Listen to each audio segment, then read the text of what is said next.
This is a meeting of the Southwick Public Library Board of Trustees. It is January 30th at 7:03 p.m. Would anybody care to do a brief minutes for this meeting? Sure, I'll do it. Thanks, Mike. Okay, so Lynn Blair is here. Pass it to Mike. Michael McMahon.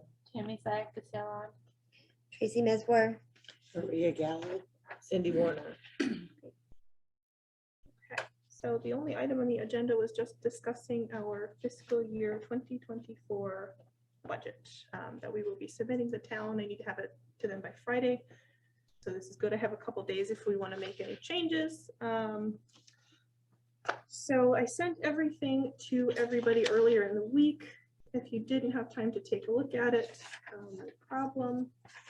So basically the cover sheet was just the first thing I send along to the finance committee, because I think it's helpful to have, you know, our budget isn't that straightforward. So it's just helpful for them to see where we are coming from with the numbers.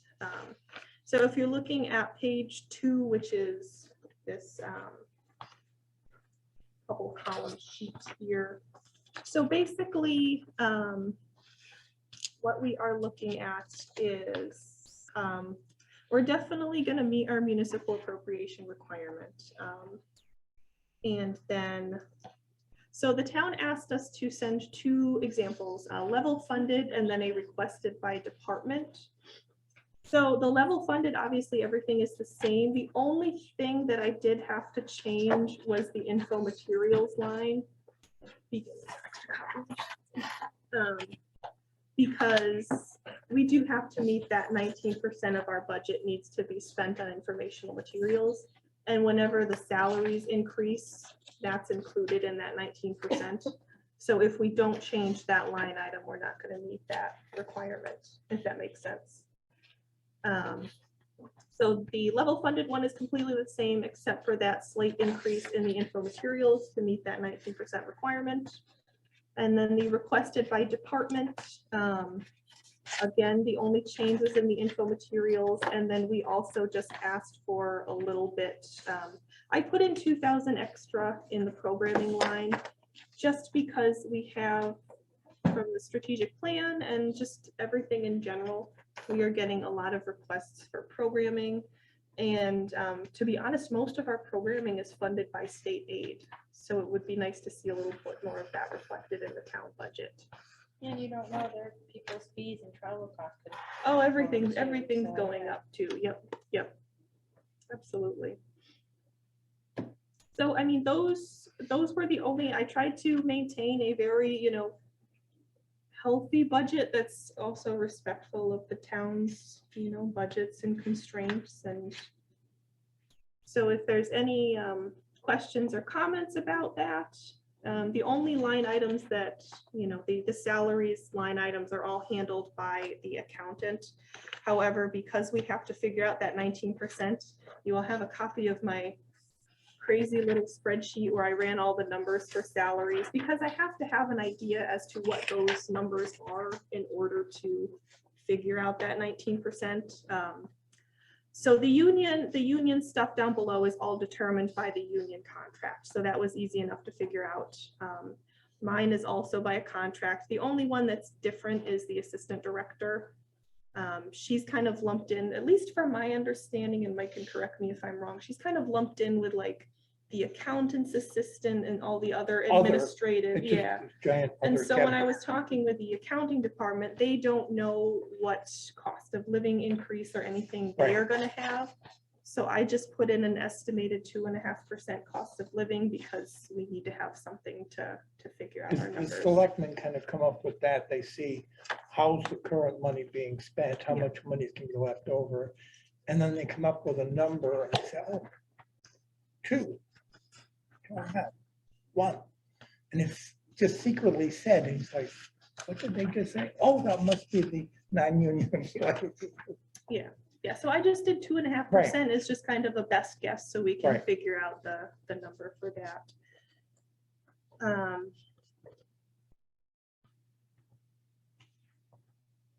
Yeah, and I guess a minor correction, under the union staff position, the summer page isn't a union staff member, but I included Right. it. The better thing would have been to call it part-time staff positions, but as long as you guys are aware. And then we also have factored in, as I discussed in previous meetings, we were trying to take one of our 4 part-time circulation positions, give them more hours. So that's also reflected. I worked with the union for them to determine an appropriate week for them. So if the circ positions are going to be $15.35 next year, the union decided that $17.35 would be an appropriate wage for that position. So I factored that into the salaries as well to get the most, appropriate. Hopefully we will get that, but let's see. The reality is, whatever money isn't spent by the end of June just goes back into free cash. Yes, Even these part-time positions, there's always extra money there and if because you, somebody says, I'm gonna be on vacation for a Well, week or that's, two. you You're not know, getting paid for your if you look vacation. at in this spreadsheet, you can see in the salaries and how much we've really given back in the Mhm. part-time salaries over the years. I mean, in the fiscal year 2021, we were budgeted 281,000 and we spent 230. So that enough is, I mean, we always give back quite a lot. Right. That's 20%. So it would be 3,000, nice yeah. to, this new position would hopefully, it kind of, as I explained in the cover sheet to the finance committee, that it kind of kills 2 birds with 1 stone. Number one, we get more assistance and more supervision at the circulation desk, but we also get the extra help in the evenings, which we so desperately need. So, I just have a comment. I Please. guess. On the cover sheet. yes, Under circulation library, and just the end of it, we say we have 1 circulation staff member who works the front desk solo on nights we are open.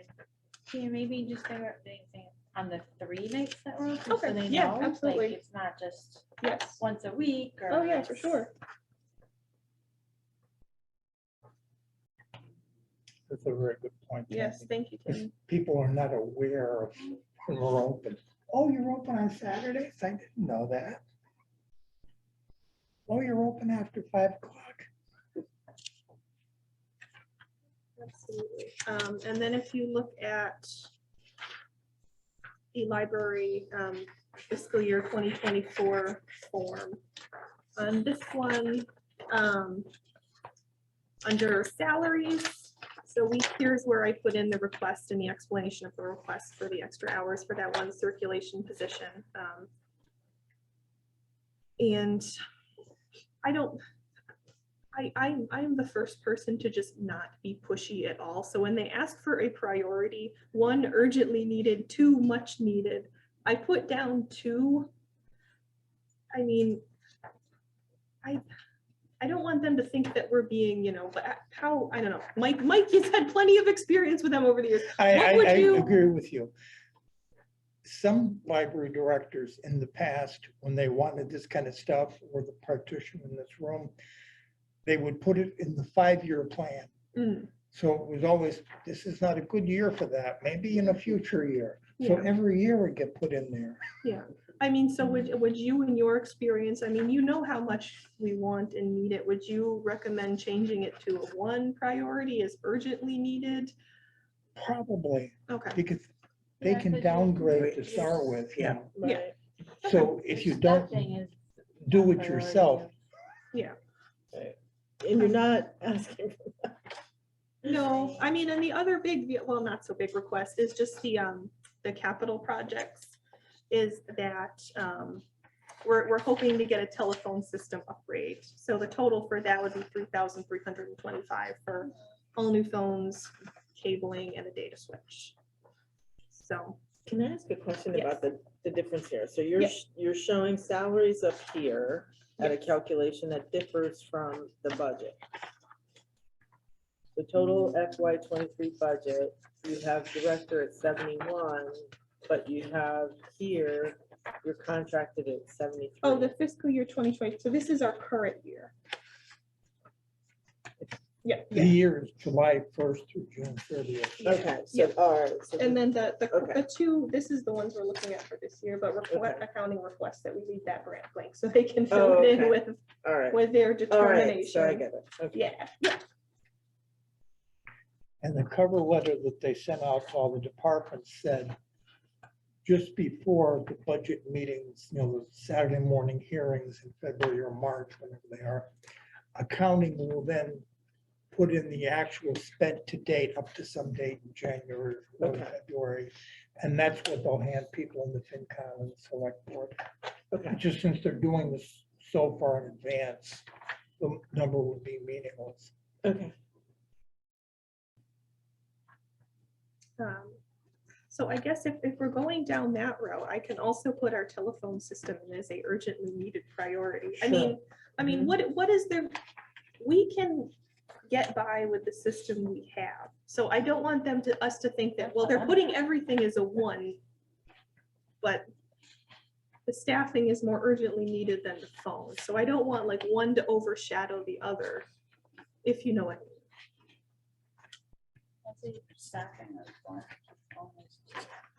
Because I mean, we could get by with the phones we have. I'm having Heather For one look, more year. yeah, well, I'm having Heather look back in the file systems to see when we last updated the phones. The last I've heard is it's been 14 years, so it's been quite a long time. So, That's probably when Went we had 3G to flooding and 5G. it destroyed some of the phones. 'Cause Oh, I the don't sprinkler system Oh, was yeah. leaked because it was the wrong material that was used, Oh, what a mess. the sprinkler system, and there was water everywhere. yeah, so I mean, that is kind of in summary what we're looking at. We're increasing the mandatory purchasing line for the informational materials because we have to spend our 19%. We're asking for a little bit more in programs. And then we're asking for an additional position for, Well, it's not even an additional, you're asking well, for the like additional 11 hour. hours. Yeah, it's going Because at from, first I looked and I said, I thought it might be 37 and a half. Oh, it's only 28 I or mean, 29. I could have gone more. No, but But we, I just that want was to, all right. I don't want to like, if we were to ask for another 37.5 hour position, Right. I don't think we Wouldn't would get get it. But if this will help us out and I can create a balanced schedule, that's gonna help us for, And that's how you just need to approach it. It's 11 hours, Right. and we at can't have one. $2 more an hour, Yeah, we can't have somebody alone at night. It's Yeah, not, I mean, nobody's ever alone, but there's a point where our circulation person takes a 15-minute break Yeah. and we have to pull in everybody else away from their jobs to cover for that. And some night you've got a program going on in here. And then she's kind of has to deal with like cookbook club nights. I mean, there's a lot of comings and goings for one person all at once. If you ask for the half-time position now, then next year you ask for the other position. Well, last year we'd asked for, what was it? It wasn't much. It was like a 10-hour Right. new position and that we did not get. Right. But, we keep asking, I guess. Just and out of curiosity, question, what is longevity? That is after, and I can't remember the exact number, after an employee's been here for X number of years, they get a little bit added Well, into let's their. say you've been here 5 years, so you get an extra $100 a year, a one-time payment. You're here 10 years, maybe it's 150, that kind of. Okay, it's just 150 is not a lot, and I'm Yeah. wondering what it's all about, so, okay.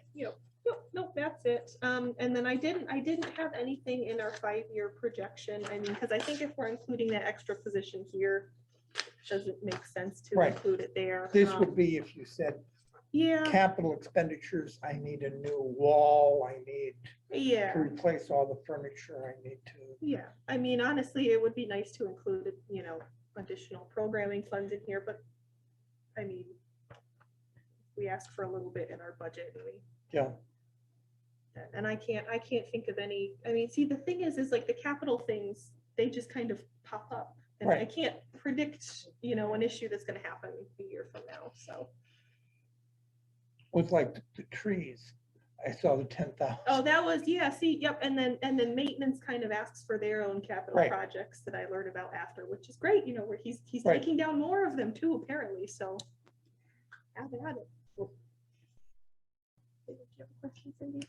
So it's just, so you're budgeting the same dollar amount for like electricity and fuel as you have for the past few years? Yes, yeah, that seems to have worked well, unless anybody has other suggestions. I mean, that seems to have worked well. We've never used the entire amount and I, Right, you know, it's like, Fuel I is the net, can't, fuel I is the can't natural predict it. gas, and that number became that number, and it's the same number every year since they insulated the building. It used to Okay. be 18,000 a year.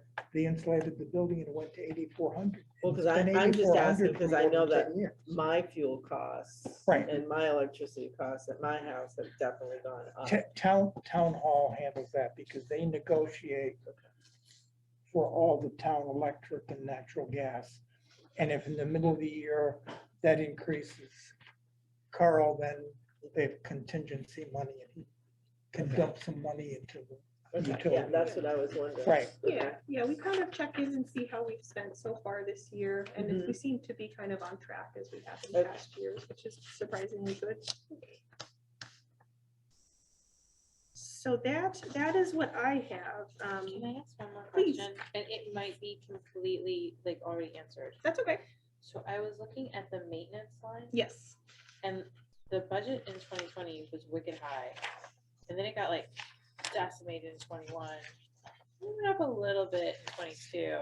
And then it's saying the same for 23. Why was it so much higher? in That's a 2020? magic number added in by the maintenance department for cleaning and vacuuming the floors and whatever. Yeah. If you go back from the budget 8 or 10 years ago, that line didn't exist. Maintenance was all funded out of town hall, out of one line. They just, somewhere along the line, the town decided, no, we're gonna split it by building. So a little bit of maintenance got charged to each building, And police station, firehouse, DPW, us, etc. yeah, that's our maintenance department. So accounting has control of the salaries line, and then the maintenance department has control of both the maintenance and the maintenance contract line. So every year I go to them and like I did this year, and I said, are we gonna increase, keep it the same? Because they handle everything that comes out of that line item. And so David this year just said, keep it the same. I don't know why it was so high that year. Maybe they anticipated some kind of project that wasn't quite a capital expense, but was a maintenance expense. But if you look at expenditures, there's $10,000 more spent in 20 versus 21. So they Yeah. did something. They did something. I'm just not Well, I sure mean, what if it it's was. split between all the buildings, then that's all How the they divide it maintenance up, I have people no going idea. in and like Was that when we killing did the germs, works? and they had to get all the special I don't equipment know. and all the special kinds of chemicals and stuff. I just didn't know if that was That like, could be, I you mean, were like, oh, this is our budget line this year, and Yeah. it was magically like really high. no, But if no. it's through the whole city, that totally makes sense. Yeah, they determine that themselves. Or and- town, not. city. Yeah, yep. It's like 2 years in a row under capital, we had painting half the library, so like half the library got done one year, and half the library got painted the next year. And they replaced all the carpeting, so that was capital 8 or 10 years ago, or whatever the year was. It just, it's kind of strange accounting, but you just have to know this is the way it's done, and that's the end. Great, so second weird question. Yes. Who do the dues go to? The dues are any kind of membership, so like the American Library Association, Massachusetts Library Association. All right, so that has consistently gone up in what was actually spent. Are you worried that it's gonna go up again this year and then exceed your budget line? I mean, and if it does, I don't anticipate it. It all depends on the staffing too. You know, some staff want to be a member of an association, some don't. You know, we have a couple that we subscribe to every year, and that budget covers it. If there was an extra expense, you know, it wouldn't be an astronomical amount, so we could balance it out with one of the other lines. I don't foresee that being an issue.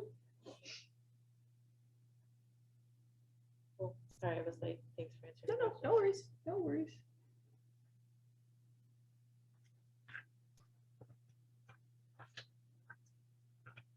So if everybody is happy, and I don't want to cut anybody off if there's more questions, but to kind of summarize what we want to vote on. So it sounds like everybody's in favor of the budget with just a minor change for the priority of the salaries. And then Tammy's suggestion for the finance committee letter.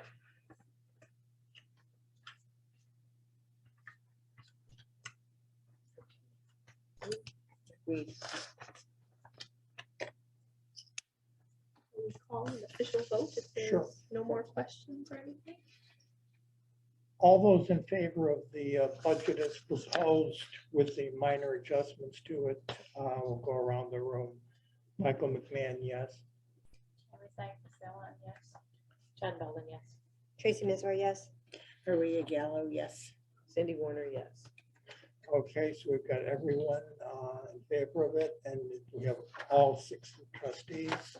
So the library director can go forward and submit it to town hall. This year, she has to submit it electronically rather than in paper, I believe. Oh, I usually submit it electronically. Works better for me. Do we have a date yet for the official budget meeting? Not yet. I think I usually hear like the beginning of February-ish. It's usually a Saturday in March. Oh, it is as late as March. I couldn't remember. Yeah. Okay, I know used it's to a be Saturday morning. February, and it's moved. Right. If somebody wants to adjourn, then I make a motion to adjourn. all those in favor. All Aye. those- Aye. All right. So unanimous.